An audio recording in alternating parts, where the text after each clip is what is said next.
भले ही पूरी दुनिया आज दुख के गम में हो, लेकिन एक आदमी आज ज़रूर खुश होगा। उसका नाम है मंचूरियन फ्राइड नहीं, चिली फ्राइड, और नहीं, सैम बैंकमैन फ्राइड।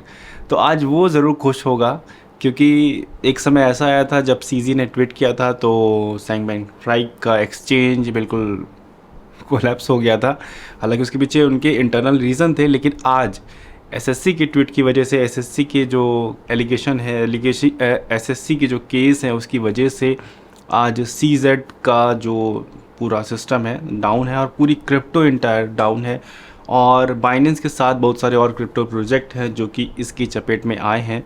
और क्या पूरी स्टोरी है उन सब के बारे में बात करते हैं, और क्या हम इंडियंस का एंगल इसमें समझना चाहिए उसके बारे में स्पेसिफिक बात करेंगे कि एक्चुअल में क्या हुआ है, और एक्चुअल में हम लोग को अब क्या कुछ करना चाहिए, और ये कितना इम्पैक्ट करेगा एक इंडियन को और एक क्रिप्टो ट्रेडर जो ऑलरेडी इतने ज़्यादा सफ़र कर रहा है, टैक्सेस प्रॉब्लम, बहुत सारी और चीज़ों को लेकर। उसके सर पर एक और जो पहाड़ नया टूट पड़ा है, उसके साथ किस तरीके से हम लोग आगे बढ़ना है उसके बारे में बात करते हैं। वीडियो को स्टार्ट करते हैं। तो एक्चुअल में क्या सीन है उसके बारे में समझते हैं। तो यहाँ पर यूएस का जो एसएससी है, यानी कि US security and commission exchange है, जो कि जो मॉनेटरी पॉलिसीज़ हैं उन पर ध्यान रखता है यूएस की। और यूएस में जितने भी प्रोडक्ट सर्विसेज यूज़ होते हैं फाइनेंस रिलेटेड, उन पर ये मॉनिटरिंग करता है। और इनका कहना ये है कि एसएससी ने 13 चार्जेस फाइल किए हैं against Binance entity and founder Changpeng Zhao. उनके खिलाफ़ में 13 चार्जेस फाइल किए हैं, और वो 13 चार्जेस क्या हैं वो सारे यहाँ पर इन्होंने बताए हैं। और इसके साथ साथ इन्होंने पूरा यहाँ पर एक पीडीएफ भी जारी किया है। आप चाहें, आप में से कोई भी वकील हैं तो इस पीडीएफ का लिंक हम देंगे, आप उसको अच्छे से पढ़ सकते हैं। तो यहाँ पर पूरी समरी दिया हुआ है किस हिसाब से क्या है। जो चार्जेस हैं उसको मैं छोटा छोटा पढ़ लेता हूँ, थोड़ा थोड़ा। सबसे पहला चार्जेस तो ये है कि जो मैं पूरा पढ़ा हूँ लगभग। तो सबसे पहला चार्जेस तो ये है, इनका ये कहना है कि बाइनेंस यूएस का जो फंड है उसके साथ ये छेड़छाड़ की गई। बाइनेंस ने पूरे एंटाइटी के लिए उसको यूज़ किया है, और बाइनेंस के यूज़र जो यूएस के स्पेशली यूज़र हैं उनके साथ उनको ऐसे अट्रैक्टिव ऑफ़र दिए जिसकी वजह से वो गुमराह हो गए। मतलब काफ़ी तरीके के इस जैसे उदाहरण जैसा मैंने दिया, इस जैसे उन्होंने एलिगेशन लगाए हैं। तो इस जैसे एलिगेशन का मतलब ये है कि ये सारे के सारे चार्जेस जो लगाए गए हैं वो यूएस की तरफ से लगाए गए हैं, और बाइनेंस यूएस स्पेशली के लिए, क्योंकि जो binance.com है वो ग्लोबली काम करता है। यूएस के लिए स्पेशल एक्सचेंज है जो कि binance.us करके है, आप उसको सर्च कर सकते हैं। और वो स्पेशली डिज़ाइन है यूएस के यूज़र्स के लिए, और उनके हिसाब से काम करता है। लेकिन अब वीडियो में आगे बढ़ने से पहले आपको ये जानना ज़रूरी है कि जो यूएस के चेयरमैन हैं जो कि गैरी गैंसलर हैं, उनका क्रिप्टो के बारे में कितना हाथ साफ़ है, कितनी जानकारी है वो क्रिप्टो के बारे में। और उनसे एक बार सवाल किया गया था, एक मीटिंग थी, उनके जो सीनियर चेयरमैन हैं उन्होंने पूछा था कि इथेरियम जो सेकेंड लार्जेस्ट क्रिप्टो करेंसी है क्रिप्टो वर्ल्ड की, वो कमोडिटी है या सिक्योरिटी है। Clearly, an asset cannot be both a commodity and a security. Do you agree? Look, I think that the general sweep of what Congress did, not just in the 30s, but as amended. I'm asking you, sitting in your chair now, to make an assessment under the law. Simple सवाल कई बार पूछा जा चुका है, और उसके बाद ये फ्रस्ट्रेट हो गए जो चेयरमैन, तो उसके बाद भी उनका जवाब, Laws as exist, is either a commodity or a security. Without speaking to any one. I know you've repeatedly said you're not going to speak to one, except you've spoken to one, Bitcoin. So I'm asking you to speak to a second one, the second largest market cap here. And speaking to the tokens, there's 10 to 12,000. If there's a group of entrepreneurs in the I'm asking middle, about and the one. public is anticipating a profit based on the. I'm asking you a specific question, Chair Gensler. I said this in private. This should be no shock to you. I'm asking this question. Is ETH? My God, देख रहे हैं US का SSC की जो chairman है उनके हाथ कांप रहे हैं ये बताने में कि इथेरियम कमोडिटी है या सिक्योरिटी है। सिंपल क्वेश्चन का आंसर कंट्री के हिसाब से जो रूल्स वहाँ पर सेट किए गए उसके हिसाब से सिंपल आंसर देना था। And again, it depends on the facts and the law, and if there's a group of I'm individuals. asking you about the facts and the law sitting in your seat and the judgment you are making. And so, Mr. Chair, I think you would not want me to prejudge because I'm also. But you have aware- prejudged on this. You've taken 50 enforcement actions. We're finding out as we go, as you file suit, as people get Wells notices on what is a security in your view, in your agency's view. I'm asking you a very simple question about the second largest digital asset. What is your view? And my view is if there's a group of individuals in the middle that the public is All right, anticipating so let me a just profit ask a based second on those question then. efforts. Do you think it serves the market for an object to be viewed by the commodities regulator as a commodity and the securities regulator to be viewed as a security? Do you think that provides safety and soundness for the product? Do you think it provides consumer protection? Do you think it serves the value of innovation?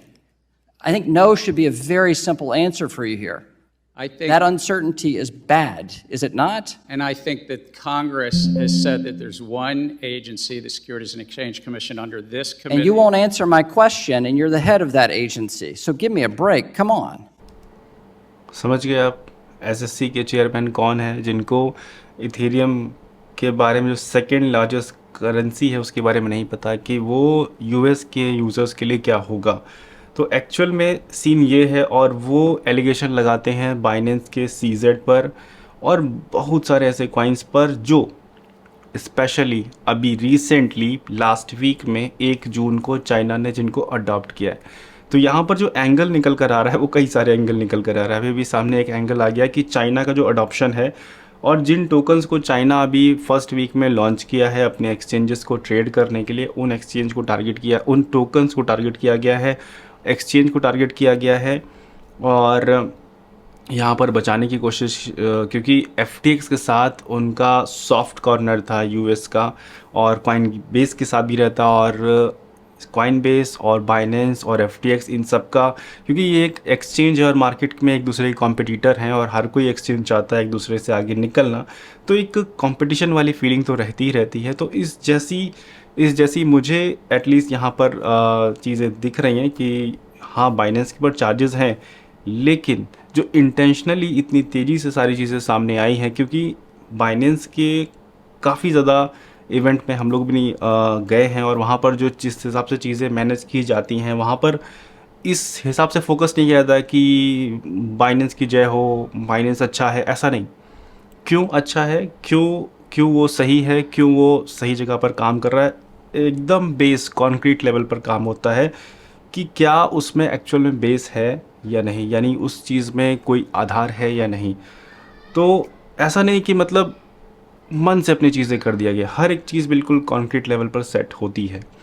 तो उस समय अगर कोई allegation आता है तो उस पर बाइनेंस जवाब भी देता है और बाइनेंस ने जवाब दिया भी, इमीडिएट जवाब दिया और बाइनेंस ने जवाब दिया कि जो उनका कहना है कि हम बाइनेंस के यूएस के यूज़र्स का फ़ंड यूज़ करते हैं, इसमें बिल्कुल 0% चांस है कि बाइनेंस के यूज़र यूएस के फ़ंड का यूज़ किया जाए। यानी एलिगेशन के जितने भी एलिगेशन लगाए उन सब का एक करके जवाब दिया है।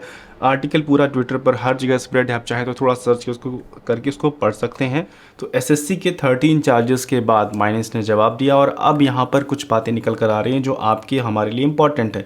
इससे पहले भी लास्ट कई बार इस तरीके से हुआ है, मतलब रशिया में हुआ,